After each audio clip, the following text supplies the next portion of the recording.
Sa nga 14 laing ngal daw, Paskuan, ken maysa kadagiti padpadaanan dagiti empleyado nga da iti pribado a sektor ket ti panakaawat da ti 13-month pay. Ni Oliver, a residente iti barangay Calaba, Bangged, damo na ti makaawat ti 13-month pay ka salesman iti maysa abang banglo. Ket itapay laeng na planonan ti pangigastuan na ti maawat na. Yes, ma'am, very excited po kami, ma'am, kasi maawat mi before ag 25 ti bonuses mi, ma'am. Siyempre, ma'am, tumuna kat pamilya mi lahat na, ma'am, ti Noche Buena kasi handa mi nga agbaratawon ka nag-Christmas kan para ti bagi. Cellphone po, ma'am. Ti kami ni Aldo mi, ma'am, kailangan mi mo ti cellphone for reporting mi ti agency mi kan company mi mo lang, ma'am. Masapol ko mo lang isunat ti work po. Maibasar iti Presidential Decree 851 wenno ti mandato kadagiti private sector apan nakaited ti 13-month pay kadagiti empleyado. Nang tedmanen palagip ti Department of Labor and Employment seknan ti Labor Advisory.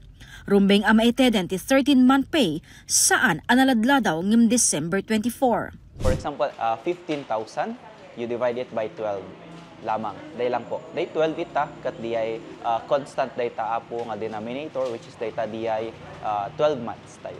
From January hanggang na December han ka nagab-absent kat 15K po iti buwan ng sahod mo. Expect mo lang nga 15K iti maging 13-month pay mo. For example, kadag times po nga han nga maiwasan nagkasakit ka iti January, February, March tapos ijayan April to December han ka po nga absent dataan po gamin nga umay or rumwar day importansya iti payslip tayo tapno makita yung matlang nga empleyado dagi siya inaaw-awat yung nga sahod yo from January to December tapno matlang makompute yo nga da kayo matlang mismo day expectaron yo nga maawat nga 13-month pay. Obligado dagiti employer ang mangited daytoy a benepisyo ken gagem ti linteg a may kanti-kanayo na nabosbosen dagiti empleyado iti holiday season. Agserbi ti ahensya a sanggir dagiti empleyado no bilang agkedked dagiti employer a maited daytoy. Maging action po iti dole dita ket inyay garod we will validate first dayta nga concern.